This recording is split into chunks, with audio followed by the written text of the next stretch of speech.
Vamos a cambiar otro tema, dejamos el deporte y nos vamos a la economía, porque tras largos meses de alza, finalmente está bajando el precio del dólar. Esta semana la divisa norteamericana cerró en 890 pesos, su menor valor desde enero. El gran responsable de esa caída es el cobre. Vamos a hablar de este tema y estamos con Victoria Paz, economista y directora MBA de la Universidad Gabriela Mistral. Victoria, muy buenos días y gracias por acompañarnos. Hola, ¿cómo estás, Daniela? Muy bien, muchas gracias. Victoria, quería preguntarte respecto de esta situación, ¿no es cierto? Esta baja en el precio del dólar, pero esta alza también en el precio del cobre. Para entendernos y de la forma más didáctica posible, como decimos comúnmente con peras y manzanas, ¿de qué se trata esto? ¿Por qué se da esta situación de que baja el precio del dólar y también aumenta el precio del cobre? Mira, en general el dólar es una moneda que en su tipo de cambio está influido por distintos factores, ¿verdad? O sea, como que cada factor lo tironea hacia un alza o una baja, no es un factor solo. En este caso hay diversos factores que están moviendo el dólar hacia distintos lugares, pero el que está afectándolo más esta semana, por lo que bajó a 8,90, es el cobre. ¿Qué pasa con el cobre? Es una de las principales exportaciones chilenas, entonces para ponerlo muy en simple, cuando tú vendes el cobre más caro como país, lo que pasa es que ingresan más dólares al país. Cuando ingresan más dólares al país, en el fondo se cumple básicamente la premisa de que mientras hay más de algo es más barato, ¿verdad? Hay menos escasez, entonces baja su precio. ¿Por qué está subiendo el dólar a nivel mundial? Por dos razones bien específicas, o sea, el cobre, perdón. Uno, por China. Nosotros siempre tenemos que estar atentos a China y las señales que va dando en torno a su industria. Cuando China dice estamos reactivando, estamos con crecimiento, cualquier cosa de ese estilo significa finalmente que van a requerir más cobre, porque es algo que usan en todas sus industrias. Entonces ahí el precio inmediatamente sube. Esta semana China de hecho anunció reactivación en su sector inmobiliario. Entonces inmediatamente el cobre lo arrastró hacia arriba, hasta 5 libras, hasta $5 la libra. Y por otro lado también es un tema del mediano y largo plazo, todo lo que se habla de la transición energética, ¿verdad? La electromovilidad, que en simple lo que significa es pasar todo aquello que hoy día se usa carbón, se usa petróleo, los autos, los camiones grandes de minería, fábricas, todo eso pasarlo a lo que es electromovilidad, o sea, un sistema eléctrico mucho más verde y más limpio que lo haga andar. Y esos autos, esas otras cosas, requieren de cobre, porque es parte, por ejemplo, de los teléfonos móviles, de los autos eléctricos, requieren litio y cobre en cantidades mucho más importantes que lo que requerían antes. Entonces, por eso también su precio sube. Eso es lo que hemos visto esta semana en términos del cobre. Sí, vamos a ahondar en eso también respecto de la electromovilidad y esta transición energética, ¿no es cierto?, que se está realizando y que ya está migrando a través de todo el mundo, pero también, tú lo decías, respecto de las señales que están dando China, este anuncio, ¿no es cierto?, del sector inmobiliario, pero hay escasez de cobre también en el mundo, lo decía también el ministro de Hacienda el día de ayer, que efectivamente hay muchas mineras, por ejemplo, que han estado cerrando. En nuestro caso también hay escasez y por eso también el precio del cobre ha subido en nuestro país. En el fondo lo que pasa es que la industria, toda la industria que requiere cobre está siempre haciendo proyecciones de corto, mediano y largo plazo, de cuánto van a necesitar. Entonces, como el cobre va a estar tan demandado en los siguientes años, por lo que hablábamos, la electromovilidad, pero también para temas de construcción, etcétera, muchas veces lo que se hace es que se dice, oye, para la demanda que va a haber, está muy corto el stock que hay o la producción que va a haber. Y efectivamente hay mineras que no están en desarrollo, más que cerrando, quizás hay algunas que están en el fondo con producciones menores, pero lo que se ve cuando tú hablas de cobre es las aperturas de yacimientos, cuáles son las aperturas en los siguientes años, cuáles yacimientos van a estar activos. Y eso se ve muy poco nuevos yacimientos en el mundo porque los temas medioambientales han frenado en gran parte de los países el desarrollo de nuevos proyectos. Entonces, esto preocupa a la industria que requiere de cobre y lo que hacen es algo que se llama un contrato forward, que es que tú compras adelantado y por eso en el fondo muchas veces tira hacia arriba el precio. Entonces tú lo que hacen muchas industrias es que se adelantan, dice esto va a estar más escaso en un futuro, entonces yo lo compro ahora y lo aseguro para más adelante. Y por eso es que el precio muchas veces sube pensando en el mediano o en el largo plazo, no solamente en el día de hoy. Ujú. Teniendo también en cuenta esas proyecciones, lo que tú nos comentabas, ¿cuánto tiempo podría durar o cuáles son las estimaciones que se realizan respecto de esta alza en el precio del cobre? Hablamos de meses, hablamos de años, que es lo que se ha visto también anteriormente respecto de situaciones similares a las que está sucediendo hoy día. Pero ¿cuáles son las proyecciones respecto de cuánto podría durar esto? Mira, lo que pasa es que en términos del cobre, lo que te contaba recién, de que hay muchas personas que se adelantan y como que aseguran en el fondo esta producción, y eso se llama que está una parte importante de este precio, quizá un poco movida por especulación. Entonces, en el fondo son personas que se aseguran este rally de cobre que está haciendo y que después en el fondo lo venden a la industria que lo necesita. Entonces, si bien efectivamente va a haber el Ministerio de Hacienda, cuando entregó su informe esta semana, dijo que el promedio de cobre de este año iba a ser 4,3 dólares la libra. Entonces, cuando ellos hacen estimaciones, en general lo hacen sobre fundamentos, sobre cosas que realmente están pasando, necesidades que se están viendo. Eliminan un poco este fenómeno de la especulación, que al final es como apostar un poco, personas que compran para después revender, entonces que llevan el precio hacia arriba. Pero entonces yo te diría que si Hacienda está pronosticando que 4,3 va a ser el precio promedio, lo más probable es que esté en ese rango. También Ujú. hay que ver que el dólar no solamente se mueve por el cobre, sino que también, no sé si lo han estado probablemente monitoreando, pero se mueve cada vez que Estados Unidos hace algún tipo de anuncio, dice cómo va su economía, y eso es porque el otro lado que tironea al cobre, en el fondo, si bien el cobre lo tira hacia arriba, al dólar, los anuncios de Estados Unidos lo están ahora tirando un poco hacia el otro lado. En el fondo, si es que Estados Unidos sigue sin bajar su tasa de interés, el dólar probablemente tienda a subir en Chile. ¿Por qué pasa esto? Por algo que lo hemos comentado en otras ocasiones, que se llama carry trade, que significa que básicamente si a ti en un lugar te dan más por tu dólar, tú te lo llevas. Entonces, cuando la tasa de interés de Estados Unidos está muy cercana a la chilena, muchas personas, en vez de tener sus dólares en Chile, se los llevan a Estados Unidos y eso hace que existan menos dólares en nuestro mercado y con eso su precio suba. Entonces, lo que estamos viendo constantemente en las señales de Estados Unidos, por ejemplo, la semana pasada se anunció que estaba ralentizado el ritmo del empleo, que la inflación había sido un poco más controlada. Entonces, todas esas son señales que van diciendo quizás Estados Unidos va a bajar su tasa. Y lo que nosotros estamos esperando como Chile es que la baje, porque si baja su tasa, lo más probable es que nos ayude a que el dólar también baje un poquito. Y en ese sentido se alinearía, si tenemos cobre alto, la tasa de interés de Estados Unidos baja, nos ayudaría a llevarlo hacia el mismo lugar, a un dólar un poco más bajo. Si el cobre sigue subiendo, pero la tasa de Estados Unidos sigue sin moverse, lo más probable es que esto nos impida que el cobre lleve el dólar a lo más bajo que debería estar, además, por supuesto, de lo que implica cierto castigo a la moneda que todavía tenemos por la inestabilidad que hubo en Ujú. Chile con los temas de fondos de pensiones y etcétera. Victoria, vamos a también lo que nos ocupa respecto de cuáles son los beneficios específicamente para nuestro país de esta alza en el precio del cobre. ¿Es más actividad, más incentivo a la inversión, más empleo, más ingresos fiscales? ¿Qué es lo que también trae en consecuencia para el país esta alza del precio?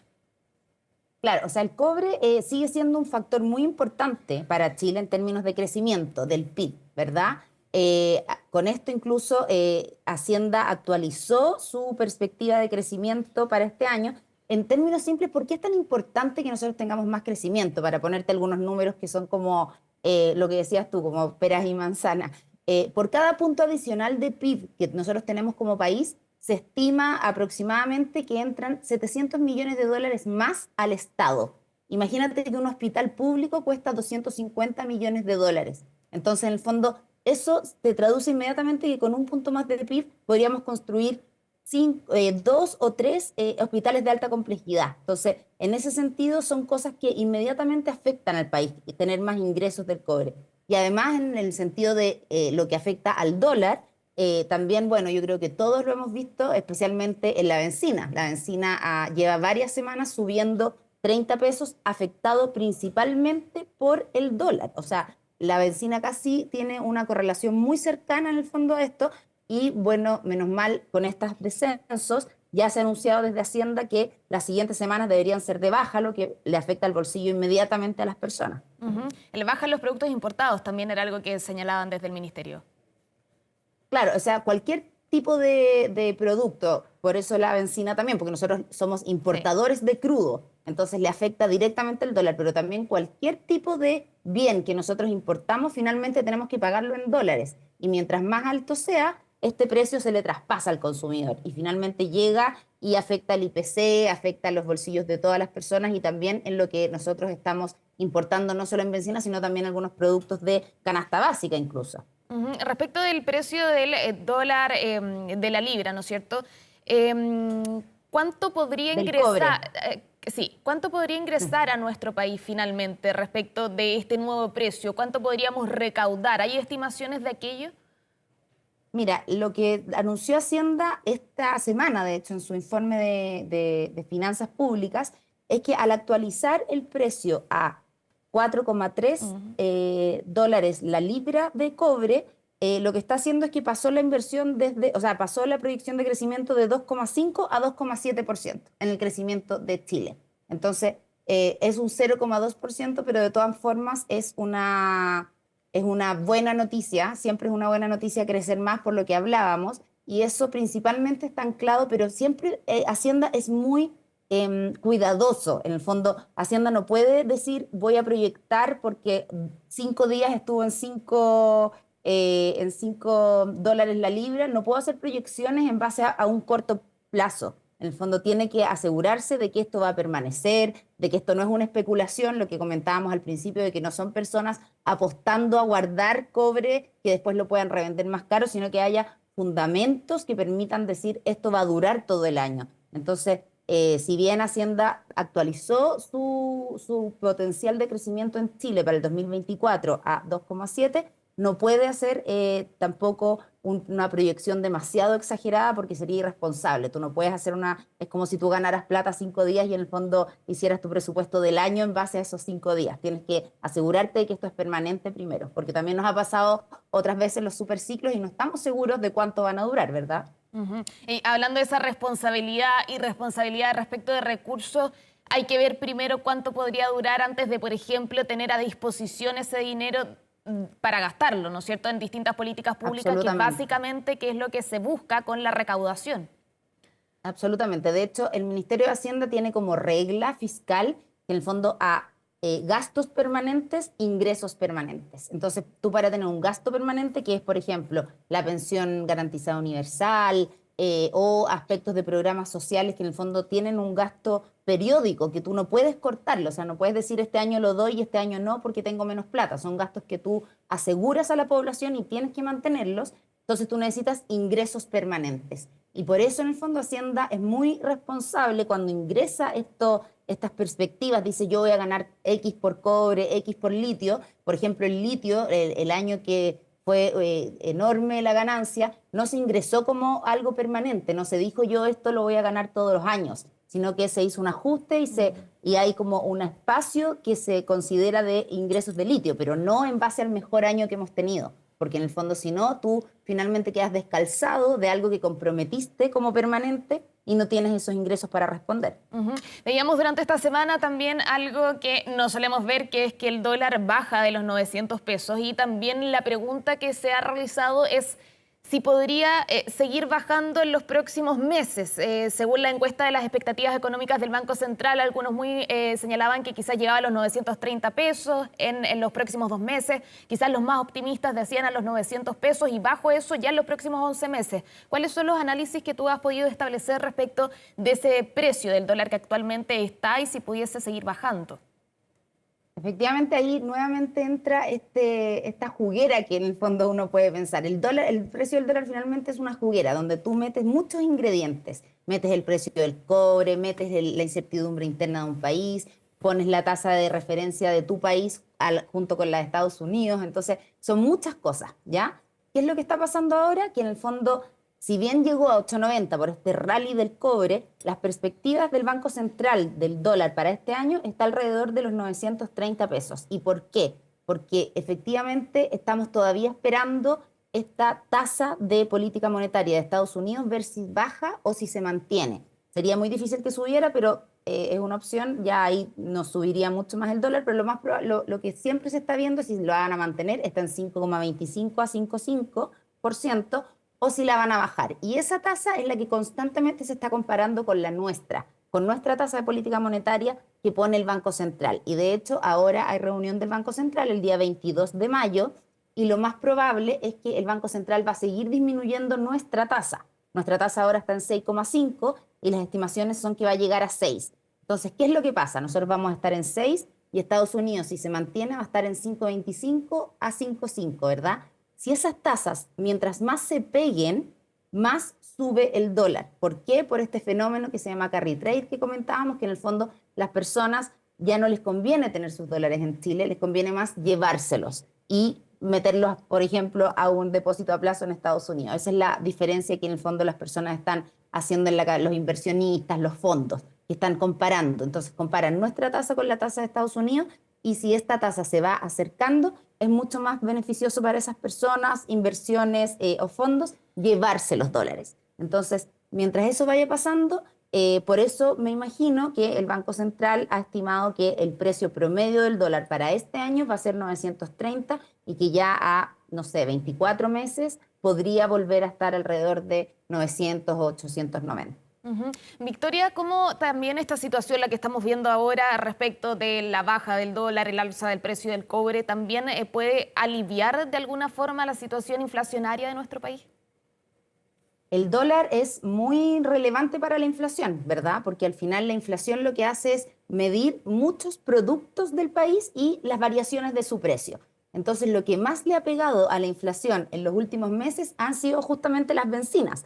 Las bencinas han subido muchísimo, ya llevan como 3 o 4 jueves subiendo 30 pesos, además de que le afecta muchísimo al bolsillo de las personas, se expande en la inflación porque finalmente hay muchos productos finales que tienen que incorporar el precio de la benzina, todo lo que implica transporte y en el fondo implica la cadena logística para llegar al consumidor final. La benzina afecta a toda esa cadena, entonces el precio también sube.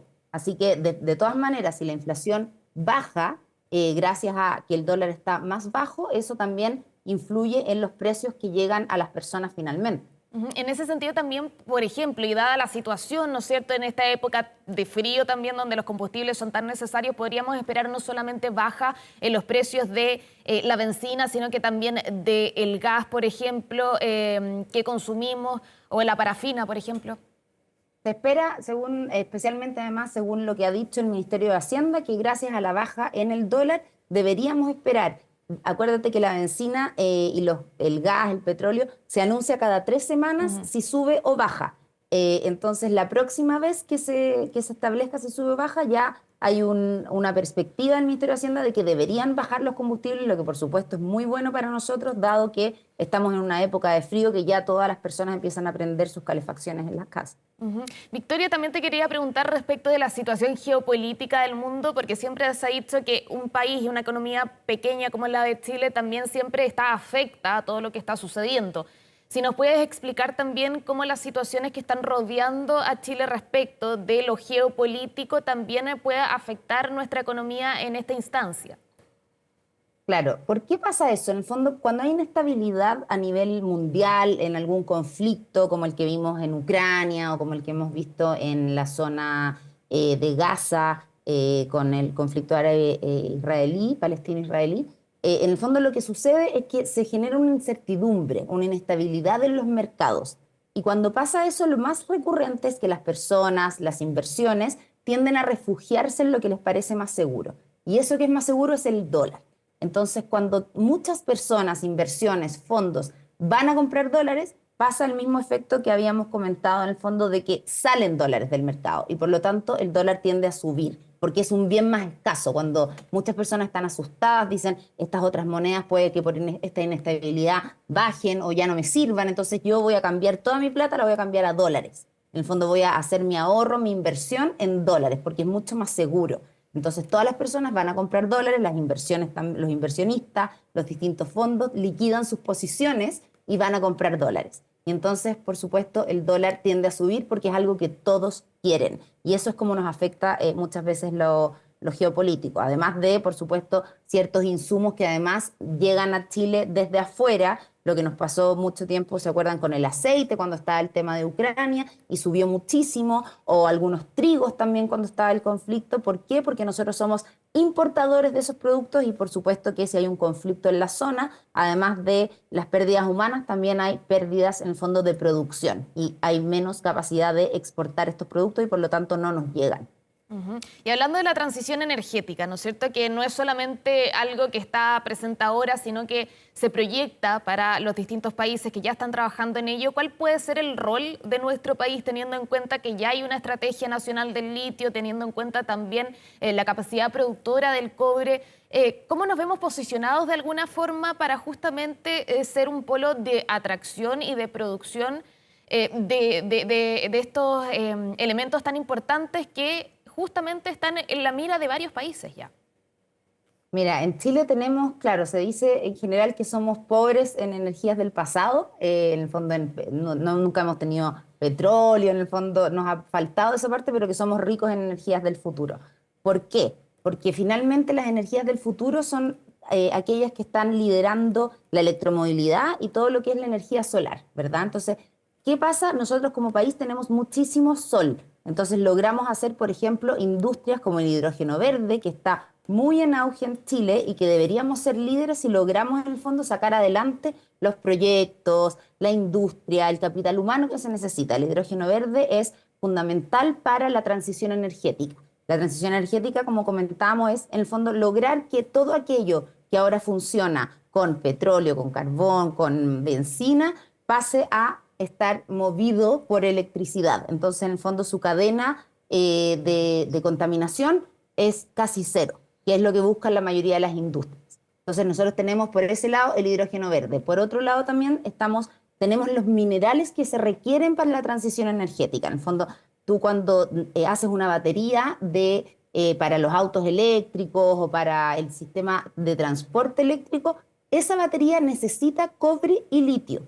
Entonces, eso es lo que nosotros como país podemos aportar y por eso es tan importante que manteniendo los estándares medioambientales podamos dar un salto adelante en la producción que estamos teniendo. Porque, por ejemplo, en el litio éramos primeros en producción mundial y nos fuimos quedando atrás y nos superó Australia y en el fondo China también está ahí haciéndonos la pelea. ¿Por qué? Porque todos están desarrollando proyectos porque quieren aprovechar este boom, este momento de estos minerales, ¿verdad?